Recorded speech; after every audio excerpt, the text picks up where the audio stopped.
खुदावंद के जिंदा पाक कलाम में से हमारे लिए आज की तलावत मुक़द्दस मत्ती की अंजील उसका 25वां बाब 31 से 46वीं आयत तक। जब इब्ने इंसान अपने जलाल में आएगा और तमाम फरिश्ते उसके हमरा होंगे, तब वो अपने तख्ते जलाली पर बैठेगा और तमाम कौमें उसके हजूर जमा की जाएंगी और वो एक को दूसरे से जुदा करेगा, जिस तरह चौपान भेड़ों को बकरियों से जुदा करता है और भेड़ों को अपने दाएं और बकरियों को अपने बाएं खड़ा करेगा। तब बादशाह उनसे जो उसके दाएं होंगे कहेगा, आओ मेरे बाप के मुबारक लोगों, जो बादशाही बनाए आलम से तुम्हारे लिए तैयार की गई है, उसे मेरास में ले लो।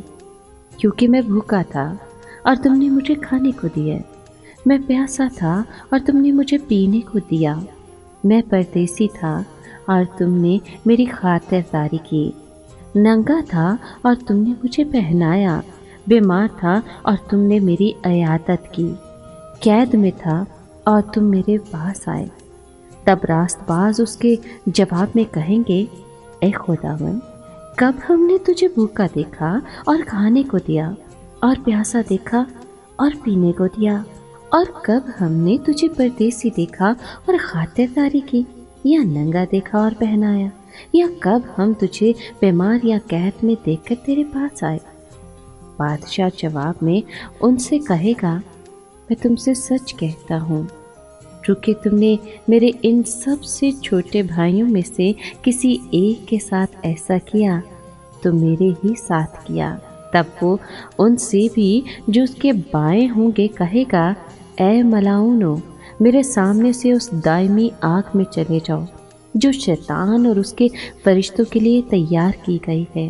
क्योंकि मैं भूखा था और तुमने मुझे खाने को ना दिया, प्यासा था और तुमने मुझे पीने को ना दिया, परदेसी था और तुमने मेरी खातिरदारी न की, नंगा था और तुमने मुझे ना पहनाया, बीमार और कैद में था और तुमने मेरी खबर ना ली। तब वो भी जवाब में कहेंगे, ए खुदावंद, कब हमने तुझे भूखा या प्यासा या परदेसी या नंगा या बीमार या कैदी देखा और तेरी खिदमत न की। तब वो उनके जवाब में कहेगा, मैं तुमसे सच कहता हूँ कि चूंकि तुमने उन छोटों में से किसी एक के साथ ना किया, मैं तुमसे सच कहता हूँ कि चूंकि तुमने इन छोटों में से किसी एक के साथ ना किया, तो मेरे साथ भी ना किया। और ये हमेशा के अजाब में जाएंगे, मगर रास्तबाज हमेशा की जिंदगी में। पाक कलाम के पढ़े और सुने जाने पर खुदावंद की बरकत हो, खुदा का शुक्र हो। अजीज दोस्तों, रोज़ों के दिन हमदर्दी और मोहब्बत का दर्स देते हैं। इशाया नबी की पसंद का रोज़ा यसु के रोज़े से मिलता जुलता है। भूखे के लिए रोटी तोड़ना, मोहताजों और नंगों का ख्याल और फ़िक्र करना और अपने जैसे इंसानों से मोहब्बत करना खुदा की पसंद का रोज़ा है। खैरात गुनाहों का कफ़ारा नहीं हो सकती और ना ही खैरात किसी गुनाह को छुपा सकती है। खैरात तो एक शराकती अमल है जिसके ज़रिए एक इंसान दूसरे के दुख और गम में हिस्सेदार होता है और खुशियों को बांटता है।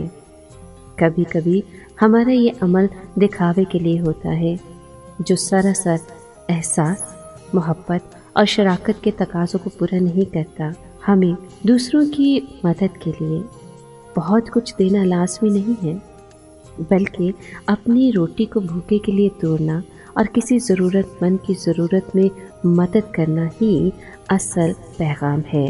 दोस्तों, आज की तलावत हमें बताती है कि हमें दूसरों के लिए बहुत कुछ करने की ज़रूरत नहीं है, बल्कि यसु की बात को समझते हुए, उसकी तमसील को जानते हुए अपनी रोटी को भूखे के लिए तोड़ना और किसी ज़रूरतमंद की ज़रूरत में मदद करना ही उसकी खुशनुदी हासिल करने के मुतरादिफ है। एक खुदाए मेहरबान, तेरी तमाम नेमतों के लिए हम तेरा शुक्र अदा करते हैं। हमें अता कर कि हम तेरी इन तमाम नेमतों को दूसरों तक बांट कर तेरी रहमतों की कसरत को पा सकें। आमीन।